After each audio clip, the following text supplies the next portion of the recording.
Hi, I am looking at a video of an interview of Michael Sherman where he talked about the three best arguments for atheism. He starts off with a scientific argument where he talks about how since religion seems to have been created by humans, therefore God doesn't exist.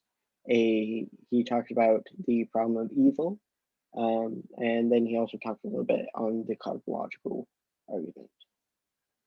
And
so, looking into people's lives and seeing how different aspects of their life developed, and as well as different parts of their religion developed, kind of saying that those two things are strictly correlated.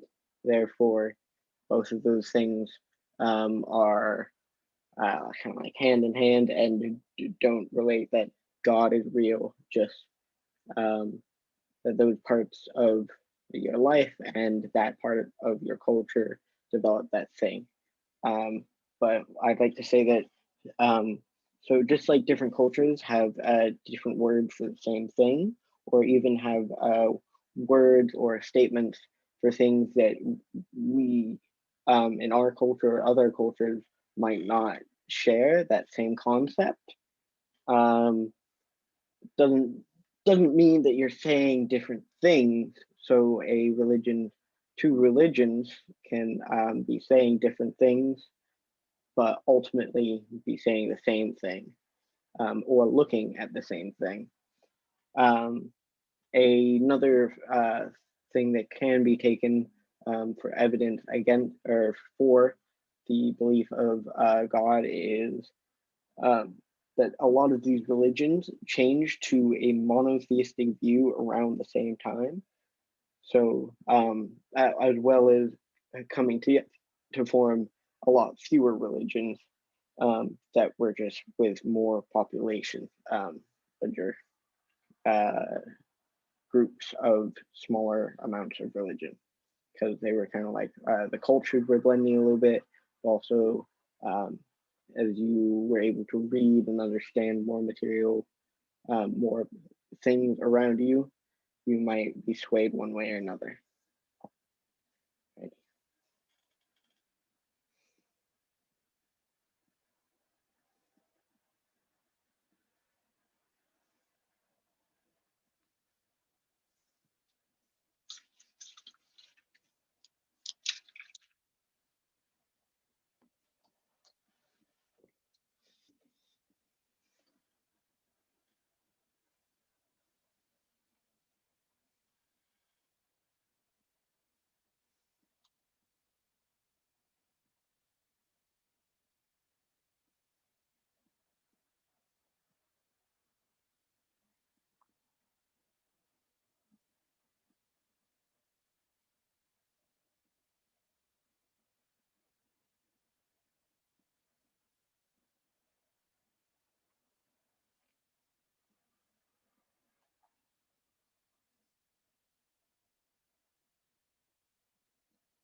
He's talking about things similar to taking psychedelics or doing drugs or getting a lack of sleep, something to stimulate the brain in a way that kind of alters its state. Then you start to have these feelings of there's a presence there, there's something else there that you're not used to feeling, and so a lot of people label that as God.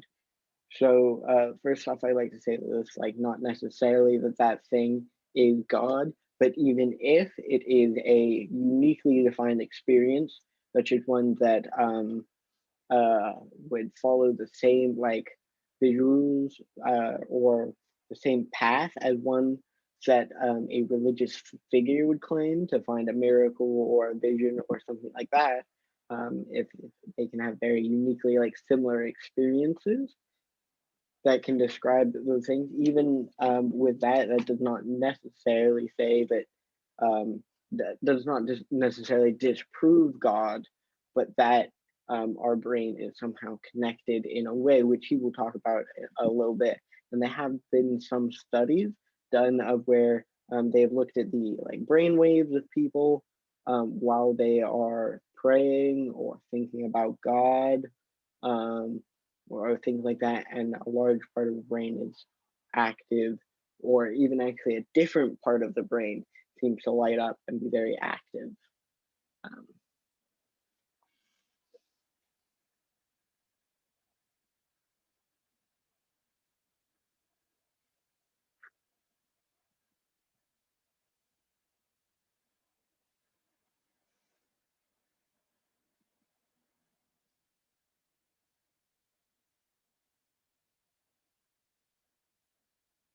so there is a lot of like there's a lot of a view that your brain and God is connected in some ways. You have soul, where there's a story. There's a lot of thought that it's in your brain. Brain is a big part of keeping you alive. There is different theories about the brain and the body theory, um, or like your psyche, what makes you you. But kind of two core things that seem to be required is a brain and a body.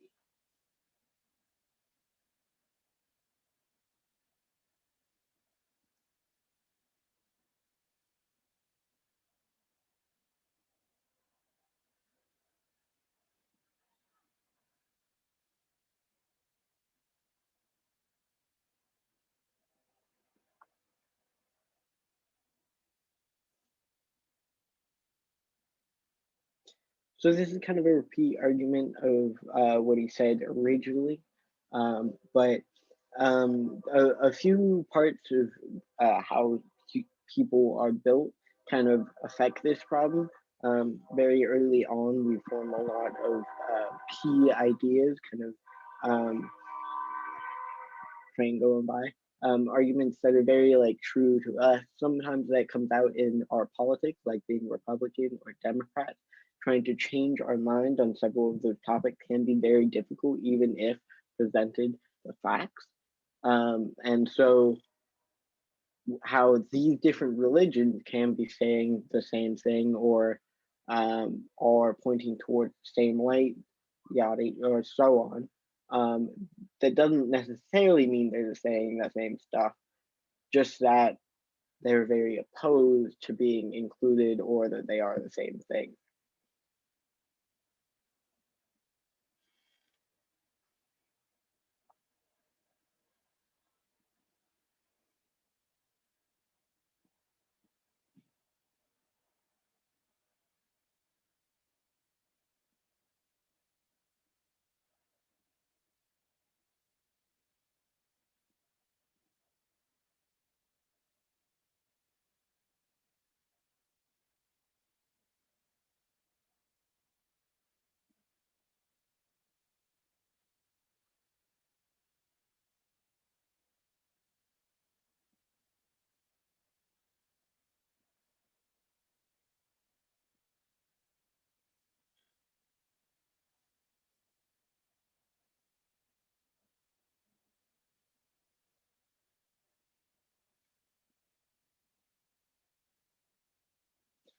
So they're saying coming something programmed in. So one uh, um, belief in happiness is the different things you need to reach the highest amount of happiness. It is found that people that have a spiritual part of their life, spiritual aspect, live a happier and fuller life.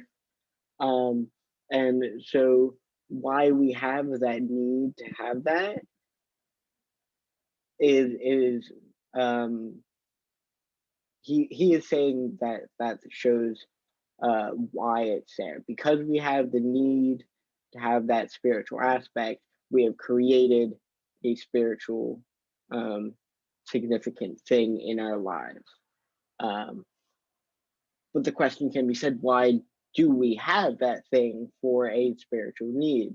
It would be um, if we thought of maybe the kind of intelligent design argument or others, it our brain being connected to God, it would make sense for our God to have something, or our brain to have something that required or wanted a connection with God or something of the spiritual realm or belief.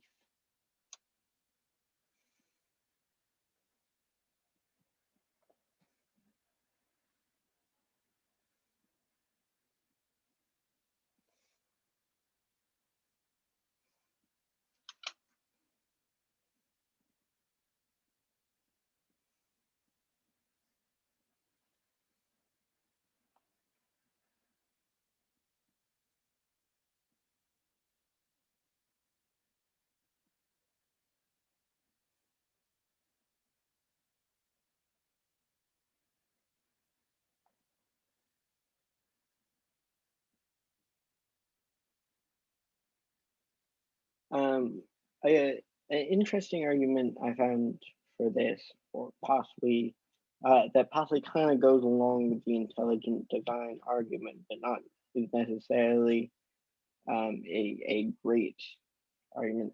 Um, one one idea is that God does not necessarily have to be good for a generally Christian view. Something like that, God would have to be all good. So those things do not seem all good. A general like defense is all in God's plan. Is that's kind of the general basic religious response. Um, and so another one that I would kind of think is sort of included intelligent design is nearly everything has cycles, like a flow of life, things that must die in order for new things to be born, um, and kind of like an algorithm in a computer is constantly pumping out different functions of how to regulate people, how much food is available, that um, natural selection does this, plays out this algorithm. And so that kind of affects the, um, plays out this algorithm that kind of, it can kill babies or it can kill adults. It can give people cancer. It can make you fall off a 50-story building, kind of this cause and effect chain.